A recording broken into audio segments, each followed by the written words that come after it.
Obviously, when we give money, we give wealth, we can also give our time, we can also give our focus, we can also give our skills for the sake of Allah subhanahu wa ta'ala. And these are the things that Allah has given us. And from what Allah has given, we are spending. At the same time, Allah is so generous that He gave us, from that we spend, but as we spend more, He gives us even more. But it's really important to also be wise about it. Here are some tips that I would like to give, and especially for the Western audience. First and foremost, I highly recommend to take advantage of tax receipts. I was doing some analysis last week, and I saw even just like taking a sample of 6 relatively top charities in Canada, we are losing around $6.5 million because we do not claim tax credits. So when you donate, you don't take a receipt, you don't claim tax credits, that's the money that the government owes you. It just sits with the government.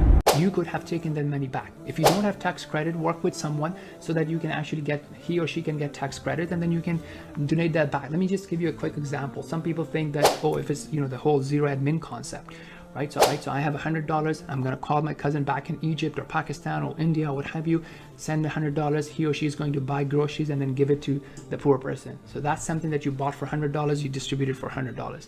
Now, on the other hand, if you work with a charity, and you give $100 to the charity, you get a tax receipt back, you give it to the government.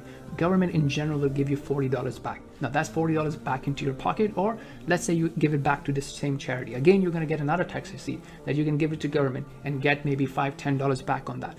So the point is that even if you don't keep looking at it from a continuous perspective, just let's take a look at this one example with $140. $100 from your pocket, $40 coming back from government, which was your money that government had taken. They gave it back to you, $140. Now, even if the charity has like $10, $15 of expenses, so it's still you're left with $125. Let's say if there's $5 expense on the ground, the person is now going to get groceries worth of $120. So think about it. Let's be smart. Let's not be naive. And the same thing, similarly, not be naive. Just because an influencer or famous person is talking about a charity, that does not necessarily mean that the person who is encouraging you to do the donation has done the due diligence. They may or they may not. Sometimes they may not have the time, they may not have the financial knowledge to do your own due diligence. Figure out the causes that you care about and what is the most efficient way of doing those causes. Some people may have, I'll give you one example. It was like around $13 million. $13 million of the Ummah money was spent in fundraising by these top 6 charities, which mostly do international welfare work.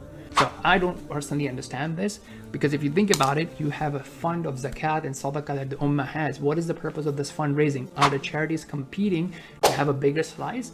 So you want to think about it, right? I'm not blaming any charity and their strategy, but I'm educating the donor. I'm educating you to think about it. What is the portion of money that is going to end up on the cause? What will go on fundraising? What will be spent here? And so on and so forth. So be smart, ask these questions, and don't be naive.